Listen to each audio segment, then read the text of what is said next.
नमस्कार, news capital express देख रहे हैं आप और मैं हूं आपके साथ गुंजन। बुलेटिन की शुरुआत करेंगे बड़ी खबर के साथ। भोपाल एमपी कांग्रेस नेता आपस में भिड़े। अनुसूचित जाति विभाग अध्यक्ष और प्रदेश प्रवक्ता के बीच झूमाझटकी। प्रदीप अहिरवार और शहरयार खान आपस में भिड़े। पूर्व सीएम दिग्विजय सिंह को लेकर बातचीत पर विवाद हुआ। एक दूसरे पर कुर्सियां फेंकी और हाथापाई की। आदिवासी को हरिजन आप तो वो हरिजन को गाली दे रहे हैं और माफी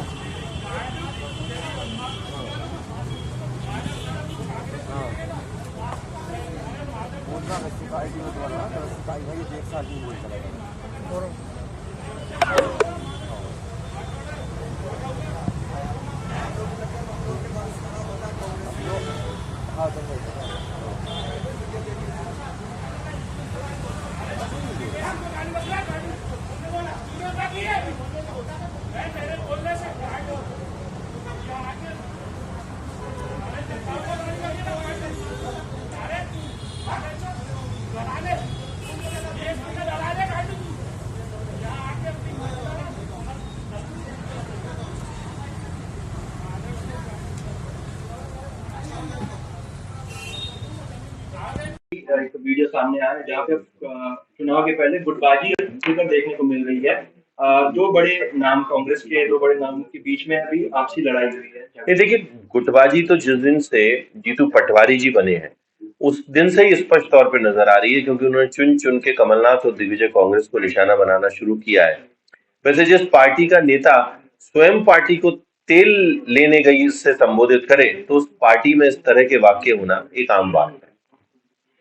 तो जिस तरीके से पीसीसी कार्यालय परिसर के अंदर ही जिस तरीके से बोल तो दिया बेटा, आम बात है। तो एक कमलनाथ जी संशोधित पार्वती काली सिंह चंबल लिंक परियोजना ईस्ट राजस्थान कैनाल प्रोजेक्ट के एकीकरण के साथ के टिप्सीय समझौता ज्ञापन पर जल शक्ति मंत्रालय के श्रम शक्ति भवन स्थित कार्यालय में हस्ताक्षर हुए।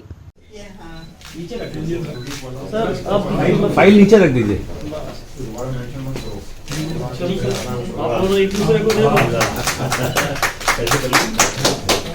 नहीं, इसको देना लेना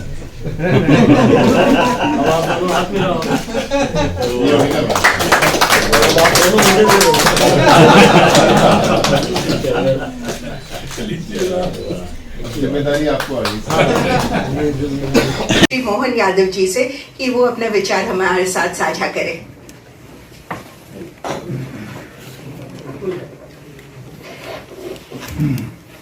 माननीय जल शक्ति मंत्री महोदय माननीय गजेंद्र सिंह जी शेखावत साहब, माननीय मुख्यमंत्री राजस्थान श्रीमान भजन लाल जी, इस अवसर पर समस्त अधिकारीगण, वास्तव में यशस्वी प्रधानमंत्री नरेंद्र मोदी जी की सरकार जो कहती है वो करके दिखाती है। यह उसका आज सबसे बड़ा उदाहरण हमारे सबके सामने आ रहा है, जिसके माध्यम से दो राज्यों के बीच लगभग 20 साल से लंबित एक परियोजना जो स्वर्गीय भारत रत्न अटल बिहारी वाजपेयी जी के ज़माने के काल में प्लान की गई थी 2003 के आसपास।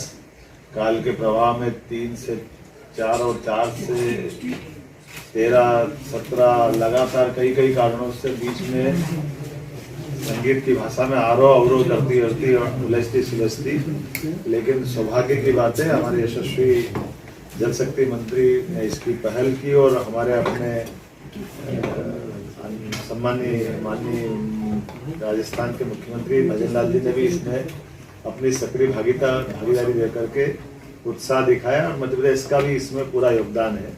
और खास बात यह है कि इसमें दोनों ट्राई एरिया जो हमारे लिए विकास की दरकार के लाइन में खड़े थे। हमारा चंबल का बेल्ट जो आमतौर पर खेती के दृष्टि से और ग्वालियर, शिवपुरी, मुरैना, उधर मालवा का राजगढ़ से निमाड़ का इलाका तक हमारा अपना जो बेल्ट है, जिसमें इसके आधार पर न केवल हमारी जल से सिंचाई की क्षमता बढ़ेगी बल्कि औद्योगिक निवेश, पर्यटन का क्षेत्र और तमाम दूसरे विकास की बहुत सारे संस्थानों को एक मदद मिलेगी। और बड़े पैमाने पर हमारी जो नर्मदा परियोजना है उसको भी इसकी मदद मिलेगी, क्योंकि अन्यथा उसके अभाव में हमको यहाँ से बहुत लंबे दूर तक सारी ताकत लगा करके भी वो प्रबंधन नहीं कर पा रहे थे जो करना चाहिए था। जैसा मैडम ने कहा कि 13 जिले आपने बताए, लगभग 13 ही जिले हमारे मध्य प्रदेश के भी आ रहे हैं, जिसका लाभ मिलेगा, जिसके आधार पर मालवा और हमारे अपने चंबल की बेल्ट में बड़े पैमाने पर इसका लाभ मिलेगा। और ये इतना सुखद मौका है कि एक तरह से माननीय मोदी जी की जो कल्पना रहती है कि कोई काम करना तो त्वरित गति से होना चाहिए। माननीय मंत्री शेखावत जी से मेरी चर्चा हुई थी, उन्होंने कहा था कि तुरंत जितने जल्दी हो सके, और ये राजस्थान के मुख्यमंत्री जी ने भी आग्रह किया कि आप आए तो आज ही हम जयपुर में भी अपने कुछ आपस में दोनों राज्यों के कुछ मतभेद थे, उन मतभेद को लेकर के हमने आज वहाँ भी प्रयास किया है। और मुझे इसका सुखद संदेश ये मिल रहा है कि हमारे दोनों के बीच में कुछ जिन मुद्दों पे असहमति थी, माननीय मंत्री जी ने सहमति लाने के लिए बहुत महत्वपूर्ण भूमिका अदा की, और अब हम दोनों राज्य अपने अपने राज्यों का भला करते हुए कुल मिलाकर के देश हित में एक बड़ा निर्णय करने जा रहे हैं, जिससे एक बहुत बड़ी संभावना खुलेगी। मैं इस अवसर पर अपनी सरकार की ओर से, हमारे अधिकारियों की ओर से, आम जनता की ओर से आपका आभार भी मानता हूँ और उम्मीद करता हूँ कि ये परियोजना अपने निर्धारित समय के अंदर ही पूरी होगी और इसका लाभ हम सब उठाएंगे। शुक्रिया सर। अब मैं रिक्वेस्ट करूंगी भोपाल सासाकावा इंडिया लो प्रोसी फाउंडेशन SILF ने 29 जनवरी 2024 को oriental institute of science and technology Bhopal में अपने 11वें यूथ फेस्टिवल का धूमधाम से आयोजन किया। इस जीवंत कार्यक्रम में पूरे भारत के 30 कॉलेजों के 160 छात्रों ने भागीदारी की और सांस्कृतिक आदान प्रदान, उत्सव और जागरूकता के लिए एक मंच तैयार किया। इस कार्यक्रम में प्रतिष्ठित हस्तियां शामिल रहीं और युवा प्रतिभाओं को पहचानने और प्रोत्साहित करने के लिए कार्यक्रम की शोभा भी बढ़ाई।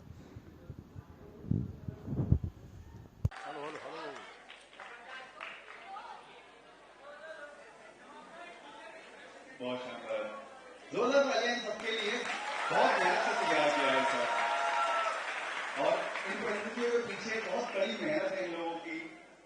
आपको शायद सुन के बड़ी हैरत होगी कि हम जो चीजें इकट्ठा करते हैं कि सपोर्ट के लिए, उसमें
नमस्कार, मेरा नाम आफ्ताब पाशा है और मैं सासाकावा इंडिया लेप्रेसी फाउंडेशन में प्रोग्राम मैनेजर हूं, कम्युनिकेशंस और एडवोकेसी। आज हम यहां पर इकट्ठा हुए थे अपने 11वें यूथ फेस्टिवल के लिए। ये नेशनल लेवल पे हमने सेलिब्रेट किया। 26 जनवरी से ये शुरू हुआ था और आज 29 जनवरी को ये खत्म हुआ। तकरीबन 150 अलग अलग बच्चे 30 अलग अलग कॉलेजेस से यहाँ पे सम्मिलित हुए। इनमें आधे बच्चे वो थे जो लेप्रेसी बैकग्राउंड से आते हैं, यानी कि लेप्रेसी कॉलोनीज में रहते हैं। उनके माँ बाप या उनके दादा दादी को कभी ये रोग रहा था, लेकिन ये बच्चे स्वस्थ हैं आपके और मेरी तरह से। और आधे बच्चे वो थे अलग अलग कॉलेजेस से कि जिनको हम जाके सेंसिटाइज करते हैं कि लेप्रेसी सिर्फ एक साधारण सी बीमारी है, एक बैक्टीरियल डिजीज है और ये आसानी से ठीक हो सकती है। ये बच्चे यहाँ पर 4 दिन साथ में थे, साथ में रहे, साथ में खाया और इन्होंने साथ में ही परफॉर्मिंग आर्ट्स के जरिए एक जागरूकता का या टुगेदरनेस का एक मैसेज तैयार किया, जिसको आज इन्होंने यहाँ पर ओरिएंटल ग्रुप ऑफ इंस्टीट्यूट के oriental institute of science and technology के ऑडिटोरियम में प्रेजेंट किया। तकरीबन 700 लोगों ने इस प्रोग्राम को देखा, यहाँ पर सराहा, और ये छोटी सी कोशिश जो इन छोटे अलग अलग जगह से आए हुए बच्चों ने तैयार की थी, उसको बहुत सराहा गया है। यहाँ पर एक मैसेज है, कल एंटी लेप्रेसी डे है, 30 जनवरी को हम महात्मा गांधी की याद में एंटी लेप्रेसी डे मनाते हैं, और उसके उपलक्ष्य में, उसकी ईव पे आज हमने यहाँ पर एक ऐसा मैसेज तैयार किया है कि यदि लेप्रेसी और नॉन लेप्रेसी बैकग्राउंड अगर अपने पुराने मिथ्याओं को छोड़कर सामने आ जाएं, तो फिर एक ऐसा समाज तैयार कर सकते हैं जहां पर ये छुआछूत, भेदभाव या कोई स्टिग्मा जो है पनप नहीं सकता है। और ये शक्ति सिर्फ यूथ के पास थी, और हम शुक्रगुजार हैं अपने सारे यूथ के लिए जिन्होंने आके ये मैसेज तैयार किया, और अब हम आपके सामने इस मैसेज को लेके जाते हैं। प्लीज इसको आगे बढ़ाइए। लेप्रेसी एक बहुत ही साधारण सी बीमारी है जिसका 100% क्योर अवेलेबल है। धन्यवाद। बड़ी खबर इस वक्त की शहडोल लोकसभा की बैठक में शामिल हुए भाजपा के प्रदेश अध्यक्ष विष्णुदत्त शर्मा बैठक को संबोधित करते हुए बोले, वीडी शर्मा, हर बूथ पर 10% वोट बढ़ाना है, हर बूथ बनेगी मोदी बूथ, हर बूथ होगा कांग्रेस मुक्त बूथ। विष्णुदत्त शर्मा, इस बार मध्य प्रदेश की सभी 29 लोकसभा सीट भाजपा जीतेगी। वीडी शर्मा। अब आयुष्मान भारत के तो 3,62,00,000 लोग ऐसे मध्य प्रदेश के अंदर जिनको 5 लाख रुपए का फ्री में इलाज कराने का अधिकार है। 3,62,00,000 मिला था। एवरेज मध्य प्रदेश के अंदर 58%। अभी दिलीप जी कह रहे थे कि मुझे टोटल अभी विधानसभा में 58 मिला है, मुझे मेरी लोकसभा में पिछले चुनाव से 9% वोट बढ़ा है विधानसभा में। तो मेरा अनुरोध है कि एक बार हमने जब इन चीजों को नीचे उतार दिया, तो जो पिछली बार एवरेज 58 था, हमारा संकल्प है कि 10% वोट बढ़ा करके 68%, 70% तक लोकसभा के अंदर हमें मतदान भारतीय जनता पार्टी के पक्ष में वोट शेयर करना, ये हम सब कार्यकर्ताओं का संकल्प है। बड़ी खबर इस वक्त की शहडोल लोकसभा की बैठक में शामिल हुए भाजपा के प्रदेश अध्यक्ष विष्णुदत्त शर्मा बैठक को संबोधित करते हुए बोले, वीडी शर्मा, हर बूथ पर 10% वोट बढ़ाना है, हर बूथ बनेगी मोदी बूथ, हर बूथ होगा कांग्रेस मुक्त बूथ। विष्णुदत्त शर्मा, इस बार मध्य प्रदेश की सभी 29 लोकसभा सीट भाजपा जीतेगी। वीडी शर्मा। 9 में से 6 प्रोजेक्ट जो है वो मिनिस्ट्री जो NHPWD विंग है वो एग्जीक्यूट कर रही है, और 3 प्रोजेक्ट NHAI के हैं जो कि ईस्टर्न जबलपुर के अंदर में आते हैं, ईस्टर्न MP के अंदर, मध्य प्रदेश के अंदर। एक प्रोजेक्ट है हमारे NH34 की जो कनेक्ट करता है हमारा फूलगंज बाईपास से लेकर के बदना रिवर तक के लिए, जिसकी टोटल प्रोजेक्ट कॉस्ट है 275 करोड़, और इसकी जो टोटल लंबाई है वो 42 किलोमीटर है। बदना रिवर से लेकर के केन रिवर तक का प्रोजेक्ट सेक्शन है, जिसकी लंबाई 34 किलोमीटर है, और इसकी कॉस्ट है 315 करोड़। और थर्ड प्रोजेक्ट जो है शहडोल से लेकर के सागरटोला सेक्शन है, जिसकी जो प्रोजेक्ट कॉस्ट है वो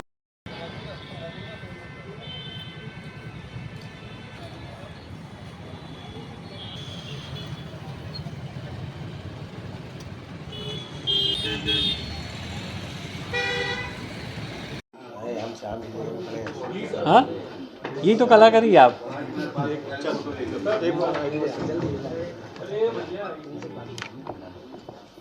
असमंजस ना है दोनों में, तो आप सर आप पहले आपको इलेक्ट्रॉनिक कर लीजिए, हम लोग नहीं, पर ये मानेंगे तो नहीं, आपको बाद में भी यही करेंगे। आप रेडी आओ जरा, बाद में ले लीजिए तो अच्छा रहेगा ना प्लीज। ठीक है ना, पहले चर्चा होगी कि बाइट होगी? पहले चर्चा कर लेते हैं, उसके बाद चर्चा कर लेते हैं। पूर्व मध्य प्रदेश क्षेत्र के जो राष्ट्रीय राजमार्ग परियोजना है, उनके लोकार्पण का और उनके शिलान्यास का एक कार्यक्रम आयोजित है। ये कार्यक्रम माननीय नितिन गडकरी जी और माननीय मोहन यादव जी, मुख्यमंत्री मध्य प्रदेश शासन के कमलों से होगा, जिसमें कई माननीय केंद्रीय मंत्री जी, माननीय विधायकगण, माननीय मध्य प्रदेश सरकार के मंत्रीगण भी शामिल हो रहे हैं। कार्यक्रम की मोटी मोटी रूपरेखा के बारे में आज नेशनल हाईवे के हमारे अधिकारी मौजूद हैं यहाँ पे।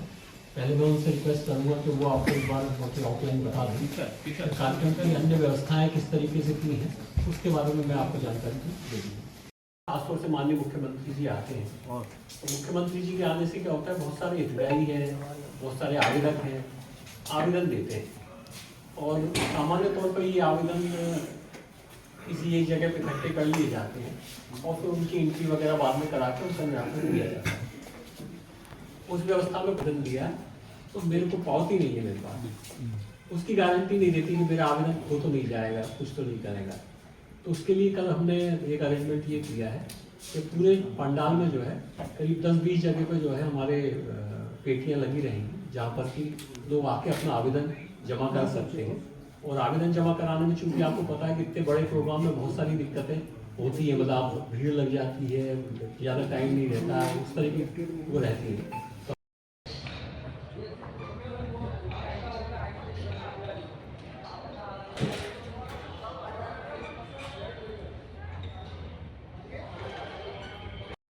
बड़ा ग्राउंड नहीं है तो और सबको तो पहुंचा नहीं सकते इतनी बड़ी पॉपुलेशन को, तो हमने रैंडमली कुछ लोगों को सिलेक्ट किया और उनको जो है इनविटेशन कार्ड इस तरीके से बना के हमने पहुंचाए हैं।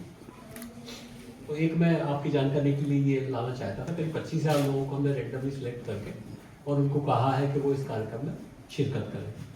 हमेशा से ये होता रहा है कि सामान्य तौर पर कई VIP लोगों को, जो हमारे पास प्रोटोकॉल में एक लिस्ट रहती है, उस लिस्ट के लोगों को हम इनविटेशन कार्ड बांट देते हैं, कुछ अधिकारियों को बांट देते हैं, ऐसे 1,500, 2,000, 2,000 कार्ड बांट देते हैं। खासतौर से माननीय मुख्यमंत्री जी आते हैं और तो मुख्यमंत्री जी के आने से क्या होता है, बहुत सारे हितग्राही हैं, बहुत सारे आवेदक हैं, आवेदन देते हैं और सामान्य तौर पर ये आवेदन किसी एक जगह पे इकट्ठे कर लिए जाते हैं और फिर उनकी एंट्री वगैरह बाद में करा के उनका निराकरण दिया जाता है। उस व्यवस्था में बदल दिया तो मेरे को पावती नहीं है मेरे पास, उसकी गारंटी नहीं देती कि मेरा आवेदन हो तो नहीं जाएगा, कुछ तो नहीं करेगा। तो उसके लिए कल हमने एक अरेंजमेंट ये किया है कि पूरे पंडाल में जो है करीब 10-20 जगह पे जो है हमारे पेटियां लगी रहेंगी, जहाँ पर कि लोग आके अपना आवेदन जमा कर सकते हैं। और आवेदन जमा कराने में चूंकि आपको पता है कि इतने बड़े प्रोग्राम में बहुत सारी दिक्कतें होती है, मतलब भीड़ लग जाती है, ज़्यादा टाइम नहीं रहता है, उस तरह की वो रहती है। भोपाल परीक्षा पे चर्चा का 7वां संस्करण का आयोजन आज भोपाल के सुभाष स्कूल में हुआ। आयोजन MP के स्कूल शिक्षा मंत्री उदय प्रताप सिंह पहुंचे। सुभाष स्कूल बोर्ड परीक्षा को लेकर बच्चों से चर्चा की। स्कूल शिक्षा मंत्री ने PM मोदी का लाइव कार्यक्रम बच्चों के साथ देखा। परीक्षा पर चर्चा के लिए मध्य प्रदेश से 27 लाख से अधिक छात्रों और अभिभावकों का रजिस्ट्रेशन करवाया। स्कूल शिक्षा मंत्री राव उदय प्रताप का बयान, परीक्षा का तनाव दूर करने ऐसे कार्यक्रम में जरूरी, बच्चा जितना तनाव मुक्त होगा उत्तर भारत बेहतर काम करेगा। बच्चों को बेहतर वातावरण भी मिले, ये जरूरी है। इस बार नहीं होगा पेपर लीक, जिससे इन घटनाओं पर अंकुश लगेगा। बच्चों को इनमें इन्वॉल्व नहीं होना चाहिए। एक इनिशिएटिव है जो पिछले 6 वर्षों से बहुत ही सफलतापूर्वक आयोजित किया जाता रहा है। शामिल है वनिता माहेश्वरी और तीरथ सोनी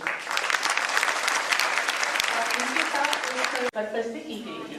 लर्निंग की प्रक्रिया किस तरह आनंदमयी और जॉयफुल हो और बच्चों को स्ट्रेस न हो।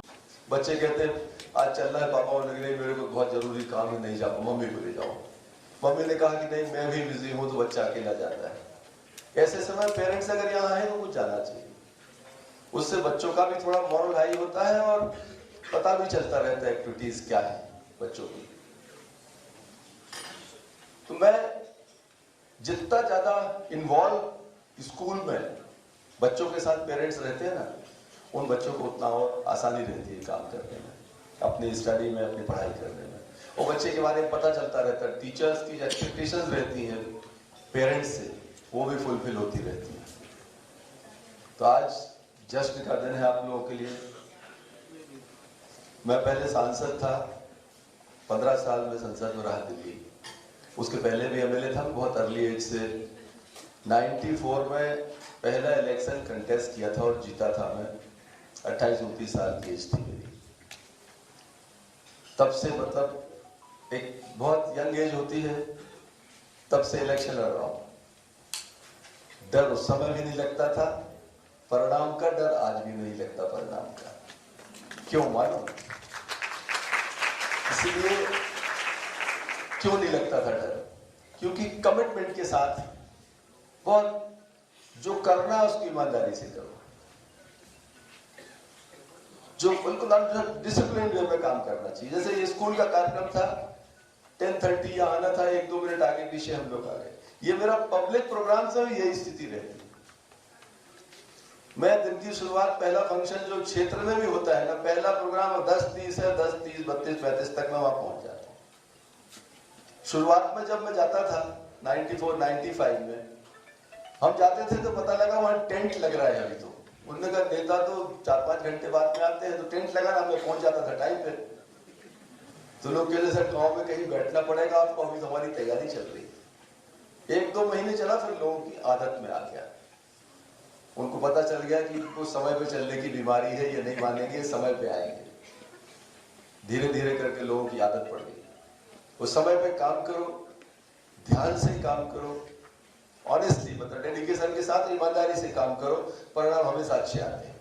जो हम पर लागू होता है वही पढ़ाई के दौरान आप पर भी लागू होता है। समय पर उठना, स्टडी के आपकी जो टाइमिंग्स है पढ़ाई की, उनको बिल्कुल एक्यूरेसी के साथ उनको अलग अलग बांटना।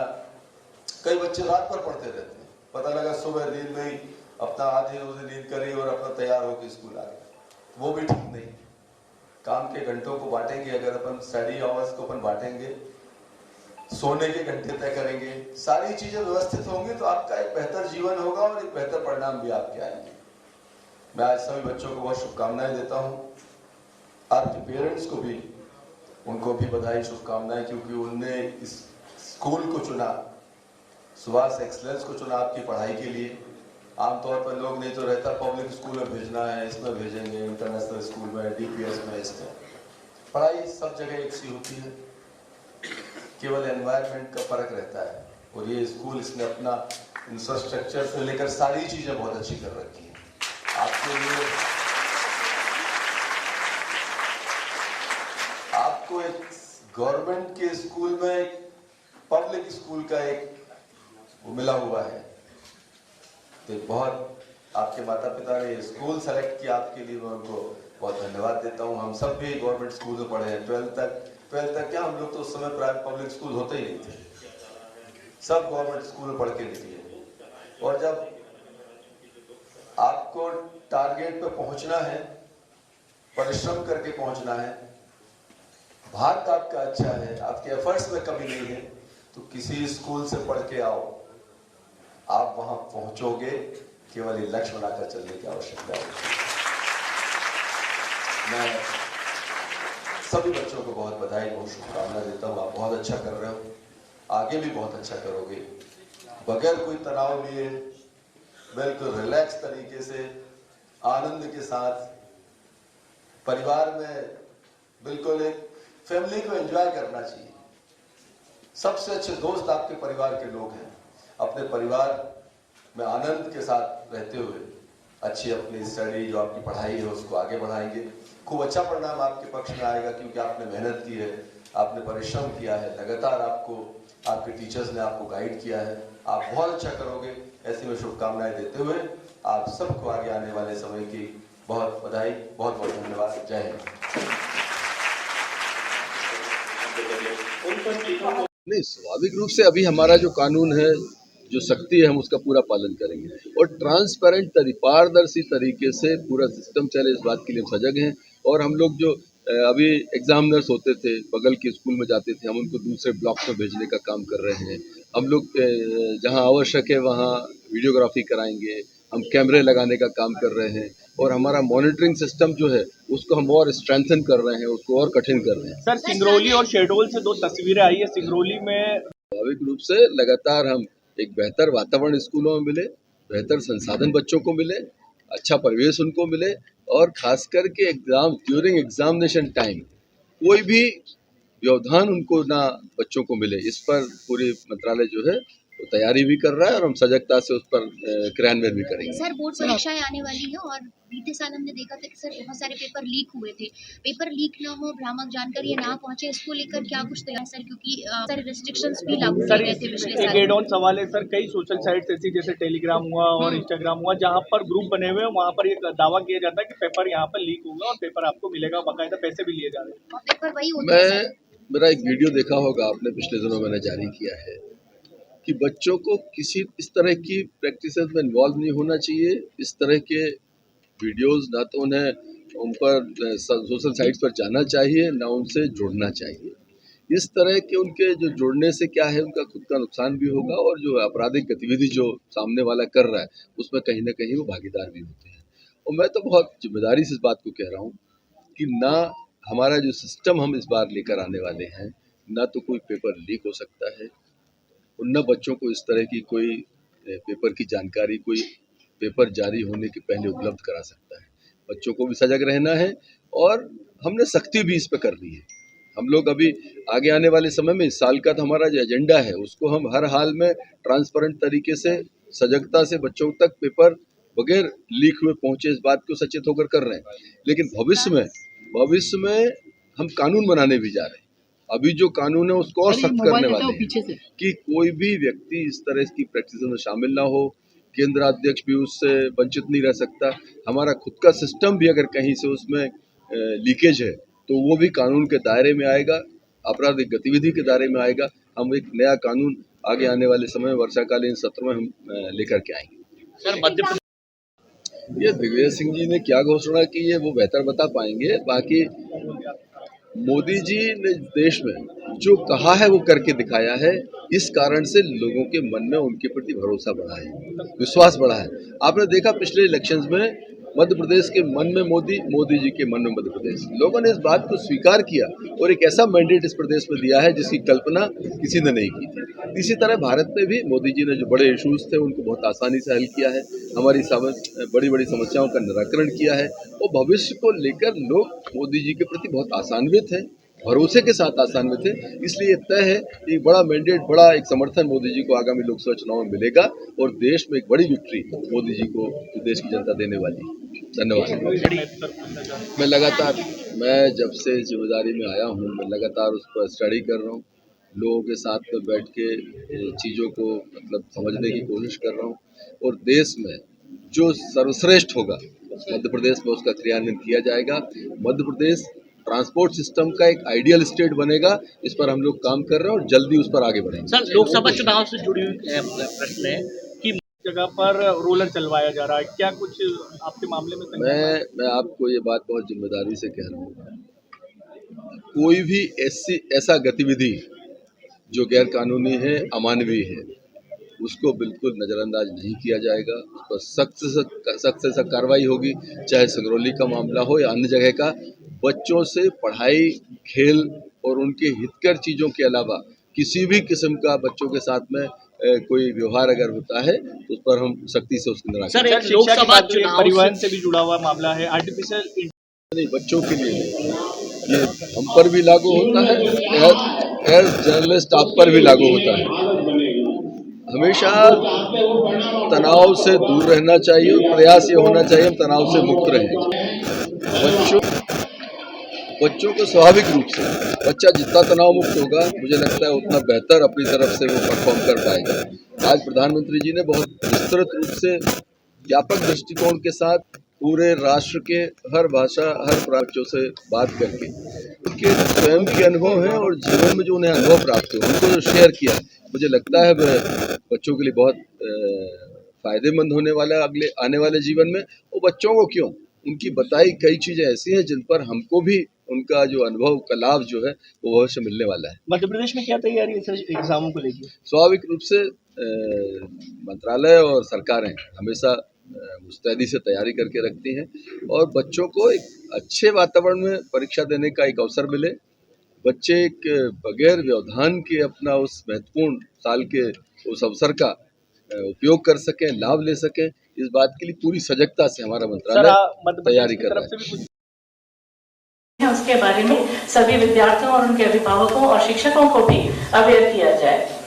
माननीय प्रधानमंत्री जी जब हमने देखा है संवाद करते हैं तो विद्यार्थी बहुत उत्साहित होते हैं और जो पिछले वर्षों के जो पार्टिसिपेटिंग जो प्रतिभागी जो होते हैं उनसे बाद में मीडिया और वेरियस लेवल्स पर और इंटरेक्शन होते हैं और इस सब से बच्चों को बहुत उत्साह मिलता है और अपने तनाव से दूर होने और अपनी आकांक्षाओं की पूर्ति के लिए क्या सकारात्मक प्रयास किए जाने हैं इस बारे में उनको शिक्षा मिलती है। तो ये बहुत ही सुंदर एक कार्यक्रम है, बहुत ही हर्ष का विषय है कि माननीय मंत्री जी हमारे बीच उपस्थित हैं और हम सबका उत्साहवर्धन कर रहे हैं। मैं उनको बहुत बहुत धन्यवाद देती हूँ। आप सबको भी बहुत बहुत धन्यवाद। Thank you. भाजपा नेता के भाई द्वारा सीएमओ क्वार्टर पर कब्जे को लेकर पूर्व नेता प्रतिपक्ष डॉक्टर गोविंद सिंह ने नगरीय प्रशासन मंत्री कैलाश विजयवर्गीय को पत्र लिखा।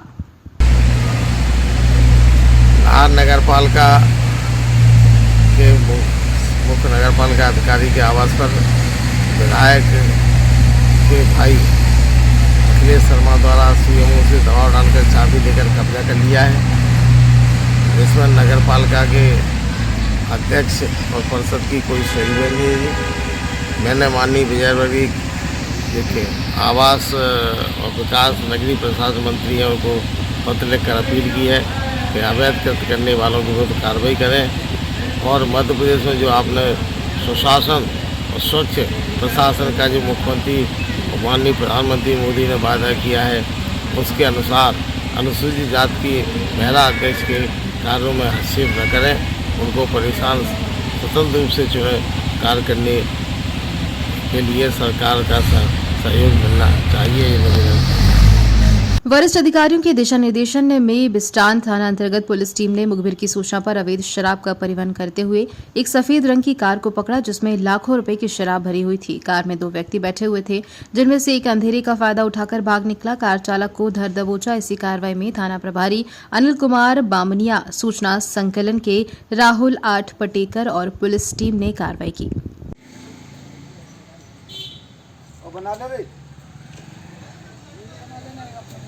वीडियो हमको क्यों बनाया?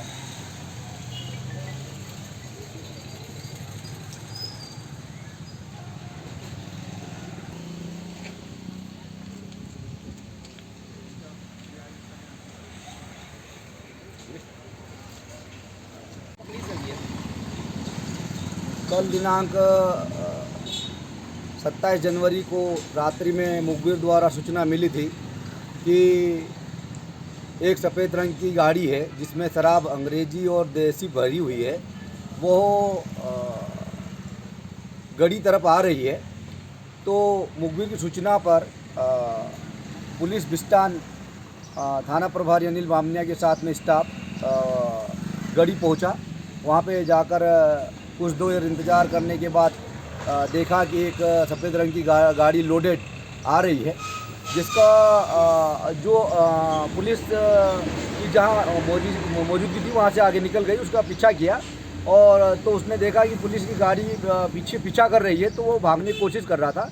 इतने में गढ़ी नदी के पास में उसका गाड़ी रोड से नीचे उतर गई, तो वहाँ पर उसको तुरंत घेराबंदी कर पकड़ने की कोशिश की, जिसमें से एक आदमी जो ड्राइवर के साइड में था वो उतर के भाग गया, लेकिन ड्राइवर को उतरते उतरते पुलिस द्वारा दबोच लिया गया है।